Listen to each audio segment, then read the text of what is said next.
ഫാഷനാണ്. കാരണം 4-5 പ്രാവശ്യം ഒരാൾ എങ്ങനെ 9 പ്രാവശ്യമൊക്കെ പീഡിപ്പിക്കാൻ പറ്റും? ഒന്ന് പറഞ്ഞു നോക്ക്. ഇതിപ്പോ ഒരു ഫാഷനാണ്. ഇവര് രണ്ടുപേരും, ഒരു പുരുഷൻ ഒരു സ്ത്രീയെ റൂമിൽ കയറ്റുകയാണെങ്കിൽ മസാല ദോശയും കുർബാനയും ചൊല്ലാനല്ലല്ലോ. നിയമത്തിന്റെ കാര്യങ്ങൾ പറഞ്ഞ് നിയമം വെറുതെ വിട്ടു. നിങ്ങൾ നിയമത്തിനെതിരെ യുദ്ധം ചെയ്തിട്ട് ഒരു കാര്യം ചെയ്യേ. ആദ്യം തന്നെ ചെയ്യേണ്ടത് പുരുഷന്റെ മുഖം കാണിക്കുന്നവനൊപ്പം സ്ത്രീയെ കാണിക്കേ. അത് ആദ്യം നേടിയെടുക്ക്. ഞാൻ ഒരു കാര്യം ചോദിച്ചോട്ടെ, അങ്ങനെ സ്ത്രീ ഒരു വ്യാജ പരാതി കൊടുത്ത സ്ത്രീ എന്നാണെങ്കിൽ 14 ദിവസം ഗസ്റ്റ് ഓഫ് ദി മജിസ്ട്രേറ്റ് ആയി കിടക്കട്ടെ. അങ്ങനെ വ്യാജ പരാതി കൊടുത്ത സ്ത്രീയും ഗസ്റ്റ് ഓഫ് ദി മജിസ്ട്രേറ്റ് ആയി കിടക്കട്ടെ. ജെൻഡറിന്റെ ബേസിലല്ല, ജെൻഡറിന്റെ ബേസിലല്ല, ജെൻഡറിന്റെ ബേസിലല്ല, തീർച്ചയായിട്ടും അല്ല. അതൊരു അഫർമേറ്റീവ് ആക്ഷൻ തന്നെയാണ്. ജെൻഡറിന്റെ ബേസിൽ ലോകത്ത് പാലസ്തീൻ ഇസ്രായേൽ പ്രശ്നമുണ്ട്. അതുകൊണ്ട് കേരളത്തിൽ പുരുഷ കമ്മീഷൻ വേണ്ട.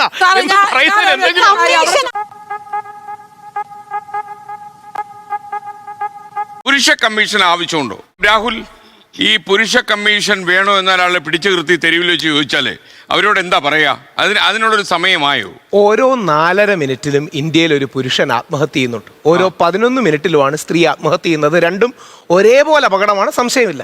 പക്ഷേ സ്ത്രീയുടെ 2 ഇരട്ടി ആത്മഹത്യകൾ പുരുഷന് വരുന്നുണ്ട്. ഒരുപാട് വ്യാജ പരാതികൾ വരുന്നുണ്ട്. പല കണക്കുകളുമുണ്ട്. BBC കോട്ട് ചെയ്യുന്നൊരു കണക്കുണ്ട്. 53.2% ഇന്ത്യയിലെ റേപ്പ് കേസുകൾ ഒരു പ്രത്യേക വർഷത്തിൽ അവർ പഠനവിധേയമായി കോട്ട് ചെയ്യുന്നത് വ്യാജ റേപ്പ് കേസുകളാണെന്നാണ്. അതുകൊണ്ട് നിർബന്ധമായിട്ട് ഒരു പുരുഷ കമ്മീഷൻ വേണം.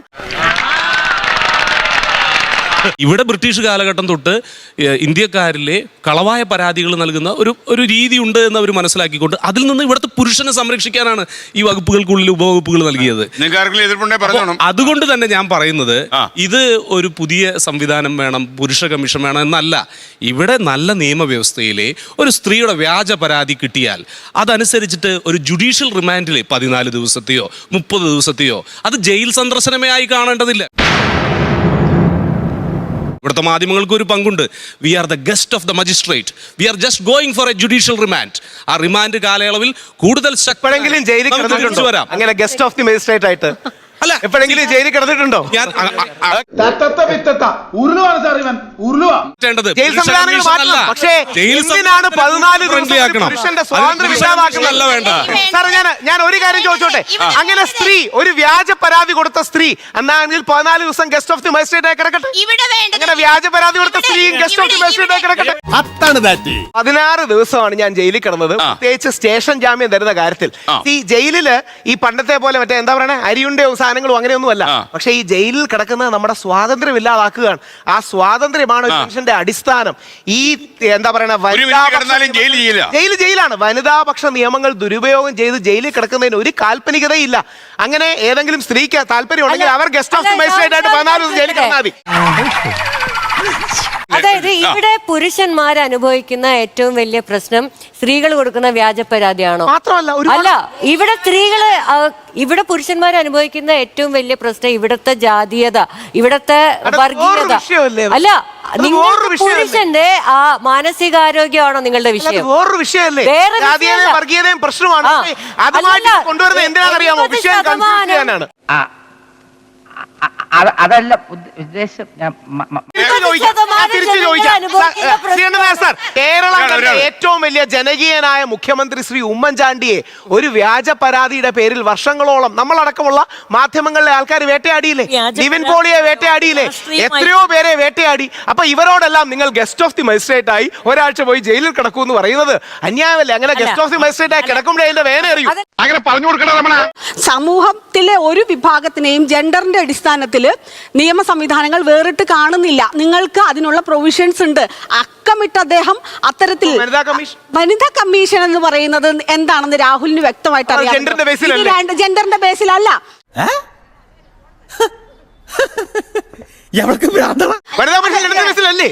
ബേസിലല്ല, തീർച്ചയായിട്ടും അല്ല. അതൊരു അഫർമേറ്റീവ് ആക്ഷൻ തന്നെയാണ്. ജെൻഡറിന്റെ ബേസിൽ ലോകത്ത് പാലസ്തീൻ ഇസ്രായേൽ പ്രശ്നമുണ്ട്. അതുകൊണ്ട് കേരളത്തിൽ പുരുഷ കമ്മീഷൻ വേണ്ട.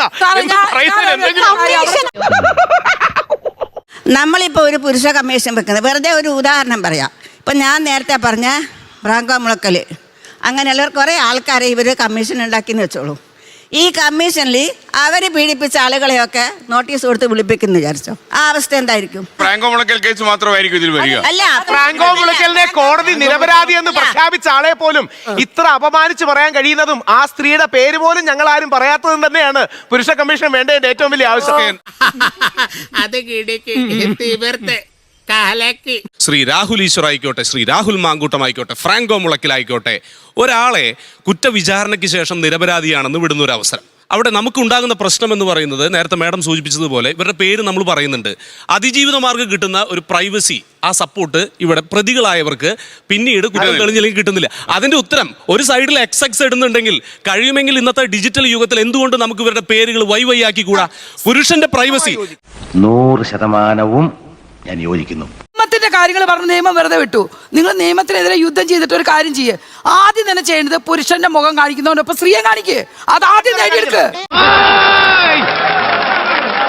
ഈ സ്ത്രീകൾക്ക് പുരുഷന്മാരെ കുറ്റം പറയുന്ന സ്ത്രീകളുടെ വീട്ടിലും പുരുഷന്മാരുണ്ട്. അവരുടെ വീട്ടിൽ അവരുടെ അച്ഛനോ അല്ലെങ്കിൽ അവരുടെ സഹോദരനോ ഭർത്താവിനോ അല്ലെങ്കിൽ അവരുടെ സുഹൃത്തിന് ഇതേപോലൊരു വ്യാജ പരാതി വരികയാണെങ്കിൽ ഇവരെന്ത് ചെയ്യും? അപ്പുറത്ത് നിൽക്കുന്ന സ്ത്രീകളെ സപ്പോർട്ട് ചെയ്യും. അങ്ങനെ ഒരു വ്യാജ അല്ല, പരാതി അങ്ങനെ ഞാൻ പറഞ്ഞ് കഴിയട്ടെ പ്ലീസ്. നിങ്ങൾ സംസാരിച്ചപ്പോൾ ഞാൻ ആരെ എതിർക്കാൻ വന്നിട്ടില്ല. ഇപ്പൊ ഒരു ഫാഷനാണ്. കാരണം 4-5 പ്രാവശ്യം ഒരാളെ എങ്ങനെ 9 പ്രാവശ്യമൊക്കെ പീഡിപ്പിക്കാൻ പറ്റും? ഒന്ന് പറഞ്ഞു നോക്ക്. ഇതിപ്പോ ഒരു ഫാഷനാണ്. ഇവര് രണ്ടുപേരും, ഒരു പുരുഷൻ ഒരു സ്ത്രീയെ റൂമിൽ കയറ്റുകയാണെങ്കിൽ മസാല ദോശയും കുർബാനയും ചൊല്ലാനല്ലല്ലോ. 5-6 എല്ലാവർക്കും പറ്റേ. ഇപ്പൊ പറയാണ്, ഇവിടെ ഇരിക്കുന്ന ഏതെങ്കിലും ഒരു പയ്യൻ ഇപ്പൊ പ്രശസ്തനല്ലായിരിക്കും. അവന് ചിലപ്പോൾ നാളെ ഒരു ലവ് കാണും, ചിലപ്പോൾ അവൾ വിട്ടിട്ട് പോവും, അടുത്ത പ്രാവശ്യം അവനൊരു ലവ് കാണും, എന്തെങ്കിലും കാരണം കൊണ്ട് വിട്ടു. ഒരു 7-8 വർഷം കഴിയുമ്പോൾ അവൻ സൊസൈറ്റിയിൽ വലിയൊരു പ്രശസ്തനാവുകയാണ്. അപ്പോൾ ഈ പറഞ്ഞ 10-20 വർഷം കഴിഞ്ഞവർ എന്നെ പീഡിപ്പിച്ചു എന്ന് പറഞ്ഞുകൊണ്ട് വരും. അതാണ് ഇന്നത്തെ കാലഘട്ടത്തിൽ കാണുന്നൊരു ഫാഷൻ. കറക്റ്റാണല്ലേ? എങ്കിലും ഒരു വ്യാജ പരാതി കൊണ്ടു കൊടുത്താൽ, സ്ത്രീപീഡന പരാതി കൊണ്ടു കൊടുത്താൽ ഇവിടുത്തെ നിയമ സംവിധാനങ്ങൾ അയാൾക്കെതിരെ ഉടനടി കേസെടുക്കുന്നത് താങ്കളോട് ആരാണ് പറഞ്ഞത്? എനിക്ക് തോന്നുന്നു വിനീത എഴുത്തുകാരിയുടെ ആയതുകൊണ്ട് ഒരു സങ്കല്പ ലോകത്താന്നും 1 മണിക്കൂർ കൊണ്ട് FIR ഇട്ടിട്ടുണ്ട് കേരളത്തിൽ. 1 മണിക്കൂർ കൊണ്ട്. നിങ്ങൾ കരുതുന്നല്ല, ഒരു പോലീസ് സ്റ്റേഷനിലേക്ക് ഒരു SHOയുടെ വിശാലം നടത്തിയത് അവര് FIR ഇടും. അബദ്ധം പറ്റിയല്ലേ? പിന്നെ ഒരു ഞായറാഴ്ച നവംബർ 30-ന് പോലീസുകാർ വീട്ടിൽ നിന്ന് വന്ന് എന്റെ അമ്മയുടെയും ഭാര്യയുടെയും 2 കുട്ടികളുടെയും മുമ്പിൽ വെച്ച് അറസ്റ്റ് ചെയ്യാൻ നോട്ടീസ് തന്നിട്ടില്ല. ഏതെങ്കിലും രീതിയിലുള്ള ഗ്രൗണ്ട്സ് കമ്മ്യൂണിക്കേറ്റഡ് അല്ല, എല്ലാം വയലേഷനാണ്. അപ്പൊ എനിക്ക് അതും എന്താണ്, ഒരു സ്ത്രീ നിങ്ങൾക്കെതിരെ പരാതി കൊടുത്തു എന്ന് പറയുമ്പോൾ ഒരു പുരുഷന് പോകാൻ ഒരു ജസ്റ്റിസ് ഫ്രണ്ട്ലി സ്പേസ് വേണം. നമുക്ക് വേണ്ടി ഇടപെടാൻ ആൾക്കാർ വേണം. ആദ്യം പറഞ്ഞ പരാതി കള്ളമാണെന്ന് പോലീസിന് മനസ്സിലായി. അവരിങ്ങനെ ഷിഫ്റ്റിംഗ് ഗോൾ പോസ്റ്റ് ആണ്. ഓരോരോ വകുപ്പ് മാറ്റി മാറ്റി അധിക്ഷേപിച്ചു തുടങ്ങിയ കാര്യങ്ങളായി. അവസാനം ഞങ്ങൾ കോടതി ചോദിച്ചു എന്ത് അധിക്ഷേപിച്ചു എന്ന്. പോലീസ് പറഞ്ഞു അന്വേഷിച്ചുകൊണ്ടിരിക്കുകയാണ്. ആ അന്വേഷിച്ചുകൊണ്ടിരിക്കുന്ന കാര്യത്തിനാണ് എന്നെ അറസ്റ്റ് ചെയ്തുകൊണ്ട് പോകുന്നത്. എന്റെ കയ്യിൽ അവനെ കിട്ടിയേ ഞാൻ അവനെ അരിഞ്ഞ് മുളകിട്ട് അങ്ങനെ തിന്നിടോ.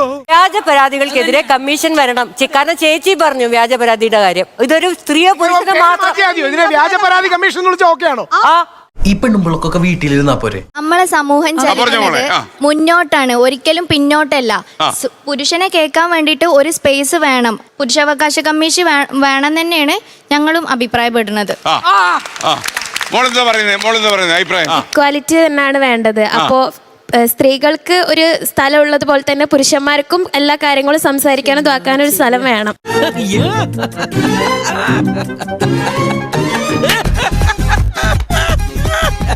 ഇപ്പൊ ഇവിടെ പറഞ്ഞ പോലെ തന്നെ എനിക്കും പുരുഷാവകാശം വരണം എന്ന് തന്നെയാണ് ആഗ്രഹം. കാരണം എന്താന്ന് വെച്ച് കഴിഞ്ഞാൽ സ്ത്രീകൾക്ക് അവകാശമുള്ള പോലെ തുല്യമായിട്ട് തന്നെ പുരുഷന്മാർക്ക് അവകാശമുണ്ട്. സ്ത്രീകൾക്ക് വേദന എടുക്കുന്നത് പോലെ തന്നെ പുരുഷന്മാർക്കും വേദന എടുക്കും. അപ്പൊ അവർക്ക് ചോദിക്കാനും ആൾക്കാർ വേണമെന്നാണ് എന്റെ ഒരു അഭിപ്രായം. പ്രതിഭയാണ്, പ്രതിഭാസമാണ്. പുരുഷ കമ്മീഷൻ വേണമെന്നാ പറയുന്നത്. അവർക്ക് കാര്യങ്ങൾ മനസ്സിലാക്കിയിട്ടില്ല. ഫെമിനിസം എന്ന് പറഞ്ഞാൽ സ്ത്രീകളുടെ അവകാശങ്ങൾക്ക് വേണ്ടി പോരാടുന്നതിനെയാണ് ഫെമിനിസം എന്ന് പറഞ്ഞത്. സ്ത്രീകൾക്ക് അവകാശമുള്ളതുപോലെ തന്നെ പുരുഷന്മാർ. അതാണ് സ്ത്രീ പുരുഷ സമത്വം. പറയട്ടെ മോളെ, സ്ത്രീ പുരുഷ സമത്വം എന്ന് പറയുന്നത് പുരുഷനെ വേറെ കണ്ടും സ്ത്രീനെ വേറെ കാണാനൊന്നുമില്ല. ഞാൻ നേരത്തെ പറഞ്ഞില്ലേ, ചെറുപ്പത്തിൽ തന്നെ ആൺകുട്ടികളും പെൺകുട്ടികളും ഒരുമിച്ച് അവര് ഈക്വൽ ആണെങ്കിൽ എന്തുകൊണ്ട് നിങ്ങൾക്ക് ഇത് അക്സെപ്റ്റ് ചെയ്യാൻ പറ്റുന്നില്ല? അതാണ് എന്റെ ക്വസ്റ്റ്യൻ. എന്തുകൊണ്ട് പറ്റുന്നില്ല? നിങ്ങൾ എന്തുകൊണ്ട് അതിനെ എതിർക്കുന്നു? അതാണ് എന്റെ ക്വസ്റ്റ്യൻ. ഓടോ കരയാട്ട് നമ്മൾ കുടുംബ കോടതിയിൽ സാധാരണ 20,000 1 ലക്ഷം ഒക്കെ സാലറി വാങ്ങുന്ന പെണ്ണുങ്ങളുടെ അവസ്ഥ എന്താണ്? വിവാഹം കഴിച്ചു പോയിഞ്ഞാൽ പെണ്ണുങ്ങളുടെ അവസ്ഥ എന്താണ്? പിന്നീട് എന്താണ് സംഭവിക്കുന്നത്? മെയിൻ്റനൻസ് പുരുഷന്മാർ കൊടുക്കുന്ന 5,000 6,000 രൂപ മെയിൻ്റനൻസ് കൊണ്ട് ജീവിച്ചു കൊള്ളണം എന്ന് പറയുന്ന നിയമം നമുക്കുണ്ടെന്ന് നമുക്കറിയില്ലേ? നമ്മൾ ഒരാളെ ഡൈവേഴ്സ് ചെയ്തു, അവൻ പിന്നെ അന്യ പുരുഷനാണ്, പിന്നെ എന്തിനാണ് അവന്റെ കാശും സ്വന്തം കാലിന് എഡ്യൂക്കേഷൻ നിന്ന് നമുക്ക് ഡിഗ്നിറ്റി സെൽഫ് റെസ്പെക്ട് വേണം, ഇഷ്ടംപോലെ ജോലി നിന്ന് കാണിച്ചു കൊടുക്കണം. അല്ലാതെ നമുക്ക് വേണ്ടാത്ത കാശ് വാങ്ങിച്ച ആ പെണ്ണ് വേറെ രീതിയിലാവും. പെണ്ണുങ്ങളായ ഇങ്ങനെ തന്നെ വേണം. എന്തിനാണ്? സ്വന്തമായി ജോലി ചെയ്യണം, അതാണ് വേണ്ടത്. അതാണ് അന്തസ്സുള്ള ഏത് പെണ്ണ് ചെയ്യുന്നത്.